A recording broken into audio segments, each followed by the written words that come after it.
L'économie, et voici un secteur qui ne connaît pas la crise, les ventes à domicile. Après les ustensiles de cuisine, tous les produits sont désormais concernés. Les vendeurs viennent chez vous pour un rapport plus proche et plus personnalisé. Une boutique dans mon salon, dossier signé Agnès Monteux et Benjamin Poulain. Nathalie Moucard est secrétaire dans un service juridique, mais seulement à 60%. Alors l'après-midi, elle complète et devient vendeuse chez les autres. Bonjour. Oui, bonjour. Direction la cuisine, c'est ce robot qu'elle va tenter de vendre à toute cette famille. Un grand merci à Charline de nous accueillir pour la démonstration. Donc maintenant, c'est à vous de travailler un petit peu. Le numéro est bien rodé. Pendant 3 heures, chacun va tester une recette, à commencer par un sorbet. Et on regarde déjà un petit peu ce que ça donne. Convivialité, dégustation, une recette traditionnelle qui plaît toujours. C'est excellent. On a ce contact avec le vendeur qu'on n'a pas toujours dans un grand magasin, une grande enseigne. En plus, on peut poser une question, c'est vraiment plus convivial. Moi, j'aime.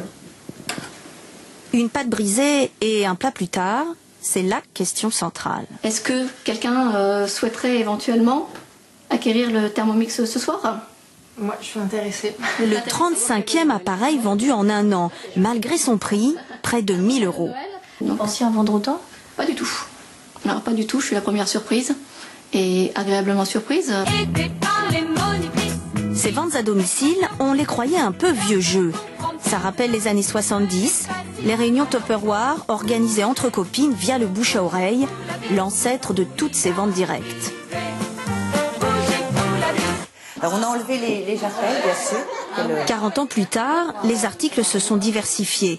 On vend même de la lingerie à domicile.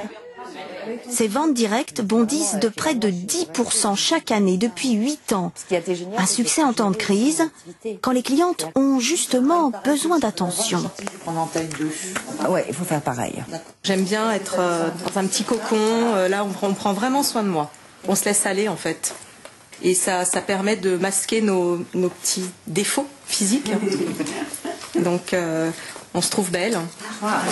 Ce jour-là, la vendeuse fait 800 € de vente, dont elle récupère un tiers. C'est devenu pour elle un travail à temps plein. Voilà. Il y a des mois plus, il y a des mois moins, etc. Ça fait à peu près 3 000 € par mois. L'entreprise qui l'emploie conçoit elle-même ses modèles.